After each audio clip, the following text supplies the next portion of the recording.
اعوذ باللہ من الشیطان الرجیم بسم اللہ الرحمن الرحیم۔ حدیث پاک میں ہے کہ حضور اقدس صلی اللہ علیہ وسلم نے ایک مرتبہ ارشاد فرمایا کہ میں تمہیں بہترین صدقہ بتاتا ہوں، تیری وہ لڑکی اس کا محل ہے جو لوٹ کر تیرے ہی پاس آ گئی ہو اور اس کے لیے تیرے سوا کوئی کمانے والا نہ ہو کہ ایسی لڑکی پر جو بھی خرچ کیا جائے وہ بہترین صدقہ ہے۔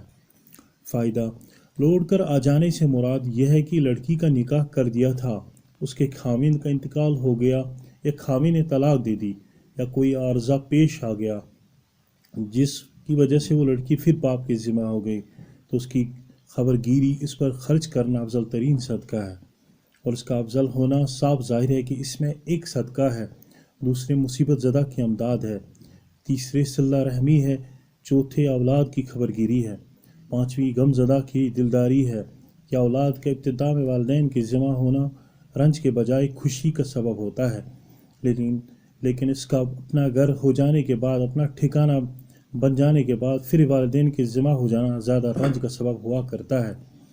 نبی کریم صلی اللہ علیہ وسلم کا ارشاد ہے کہ جو شخص کسی مصیبت زدہ کی فریاد رسی کرے، اس کے لیے 73 درجے مغفرت کے لکھے جاتے ہیں، جن میں سے ایک اس کے تمام امور کی اصلاح اور درستی ہے، اور 72 درجے اس کے لیے قیامت میں ترقیات کا سبب ہے۔ اس مضمون کی بہت سی روایت پہلی فصل کی احادیث میں کی ذیل میں گزر چکی ہیں۔ ام المومنین حضرت ام سلمہ رضی اللہ عنہا نے حضور اقدس صلی اللہ علیہ وسلم سے دریافت فرمایا کہ میرے پہلے خاوند ابو سلمہ کی جو اولاد میرے پاس ہے ان پر خرچ کرنے کا بھی مجھے ثواب ملے گا؟ وہ تو میری ہی اولاد ہے۔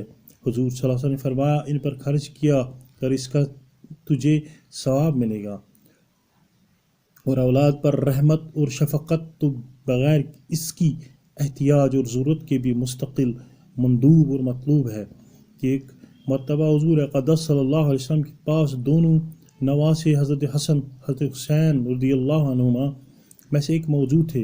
حضور صلی اللہ علیہ وسلم نے ان کو پیار کیا۔ اقرا بن حابس رضی اللہ عنہ قبیلہ تمیم کا سردار بھی وہاں موجود تھا۔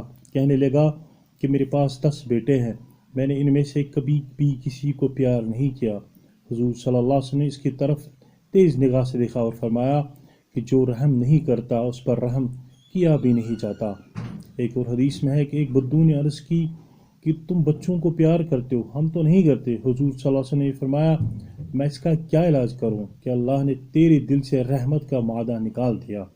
اولاد ہونے کے علاوہ اس کا مصیبت زدہ ہونا مستقل اجر کا ثواب ہے۔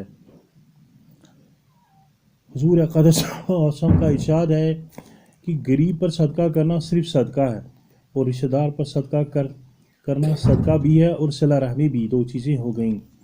جہاں تک اہل قرابت اور رشتہ داروں کا تعلق، ان پر صدقہ عام غربا سے صدقہ پر مقدس ہے اور افضل ہے۔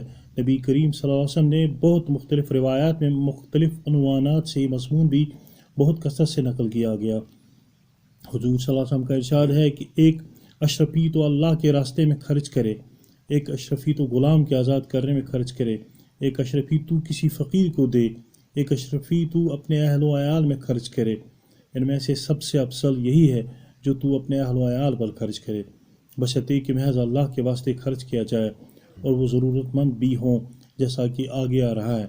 ایک اور حدیث میں ہے کہ حضرت میمونہ رضی اللہ عنہ ایک باندی آزاد کی۔ حضور صلی اللہ علیہ وسلم نے فرمایا کہ اگر اس کو اپنے ماموں کو دے 33 تو زیادہ ثواب ہوتا ہے۔ ایک مرتبہ حضور اقدس نے عورتوں کو خاص طور سے صدقہ کرنے کی ترغیب دی۔ حضرت عبداللہ بن مسعود رضی اللہ عنہ مشہور صحابی رضی اللہ عنہ اور فقہا صحابہ رضوان اللہ اجمعین میں ہیں، ان کی اہلیہ حضرت زینب رضی اللہ عنہ نے ان سے کہا کہ آج حضور صلی اللہ علیہ وسلم نے ہمیں صدقہ کرنے کا حکم دیا، تمہاری مالی حالت کمزور ہے، اگر تم حضور صلی اللہ علیہ وسلم سے جا کر یہ دریافت کر لو کہ میں صدقہ کا مال تمہیں دے دوں تو یہ کافی ہے یا نہیں؟ انہیں فرمایا کہ تم خود ہی جا کر دریافت کر لو، کہ ان کو اپنی ذات کے لیے دریافت کرنے میں غالباً حجاب اور خود غرضی کا خیال ہوا ہوگا۔ حضرت زینب رضی اللہ عنہ حضور صلی اللہ علیہ وسلم کی خدمت میں حاضر ہوئی، وہاں دروازہ پر دیکھا کہ ایک عورت بھی کھڑی ہیں اور وہ یہ بھی یہی مسئلہ دریافت کرنا چاہتی ہیں، لیکن حضور صلی اللہ علیہ وسلم کے رعب کی وجہ سے دریافت کرنے کی ہمت نہ ہوئی۔ اتنے میں حضرت بلال رضی اللہ عنہ آ گئے۔ ان دونوں نے ان سے درخواست کی کہ حضور صلی اللہ علیہ وسلم سے عرض کر دیں کہ 2 عورتیں کھڑی ہیں اور یہ دریافت کرتی ہیں کہ اگر وہ اپنے خاوندوں پر اور جو یتیم بچے پہلے خاوندوں سے ان کے پاس ہیں ان پر صدقہ کر دیں تو یہ کافی ہے۔ حضرت بلال رضی اللہ عنہ نے حضور صلی اللہ علیہ وسلم سے پیام پہنچا۔ حضور صلی اللہ علیہ وسلم نے دریافت فرمایا کہ ان عورتوں فرمایا کون عورتیں ہیں؟ حضرت بلال رضی اللہ عنہ نے عرض کیا کہ ایک فلاں عورت انصاریہ ہے اور ایک عبداللہ بن مسعود رضی اللہ عنہ کی بیوی زینب رضی اللہ عنہ ہے۔ حضور صلی اللہ علیہ وسلم نے فرمایا ہاں ان کے لیے 2 گنا ثواب ہے، صدقہ کا بھی اور قرابت کا بھی۔ حضرت علی کرم اللہ وجہہ کا ارشاد ہے کہ میں اپنے کسی بھائی کی 1 درہم سے مدد کر دوں یہ مجھے زیادہ پسند ہے دوسرے پر 20 درہم خرچ کرنے سے، اور میں اس پر 100 درہم خرچ کر دوں یہ زیادہ محبوب ہے ایک غلام آزاد کرنے سے۔ ایک حدیث میں ہے کہ جب آدمی خود ضرورت مند ہو تو وہ مقدم ہے، جب اپنے سے زائد ہو تو عیال مقدم ہے، اور اس سے زائد ہو تو دوسرے رشتہ دار مقدم ہیں، ان سے زائد ہو تو پھر ادھر ادھر خرچ کرے۔ یہ مضمون کنز الاعمال وغیرہ میں کئی روایات میں ذکر کیا گیا۔ اس سے معلوم ہوا کہ دوسروں کو مؤخر کرنا جب ہی ہے جب اپنے کو اور اپنے اہل و عیال کو احتیاج زیادہ ہو، اور اگر اپنے سے زیادہ محتاج دوسرے ہوں یا خود باوجود احتیاج کے صبر پر قادر ہے اور اللہ پر اعتماد کامل ہے تو دوسروں کو متم کر دینا کمال کا درجہ ہے۔ پہلی فصل کی آیات میں 28 پر یوزرون علی انفسہم کے ذیل میں ہے مضمون مفصل گزر چکا ہے۔ حضرت علی رضی اللہ عنہ ارشاد فرماتے ہیں کہ میں تمہیں اپنا اور اپنی بیوی حضرت فاطمہ رضی اللہ عنہ کا جو حضور صلی اللہ علیہ وسلم کی سب سے زیادہ لاڈلی اولاد تھی تمہیں قصہ سناؤں۔ وہ میرے گھر رہتی تھی، خود چکی پیستی جس کی وجہ سے ہاتھوں میں گٹے پڑ گئے، خود پانی بھر کر لاتی جس کی وجہ سے مشکیزہ کی رگڑ سے بدن پر رسی کے نشان پڑ گئے، خود گھر میں جھاڑو وغیرہ دیتی جس سے کپڑے میلے رہتے، خود کھانا پکاتی جس سے دھوئیں کے اثر سے کپڑے کالے رہتے، غرض ہر قسم کی مشقتیں اٹھاتی رہتی تھیں۔ ایک مرتبہ حضور صلی اللہ علیہ وسلم کے پاس کچھ بادی غلام وغیرہ آئیں تو میں نے کہا کہ تم بھی جا کر ایک خادم مانگ لو کہ اس مشقت سے کچھ امن ملے۔ وہ حضور صلی اللہ علیہ وسلم کی خدمت میں حاضر ہوئیں، وہاں کچھ مجمع تھا، شرم کی وجہ سے کچھ عرض نہ کر سکیں، واپس چلی آئیں۔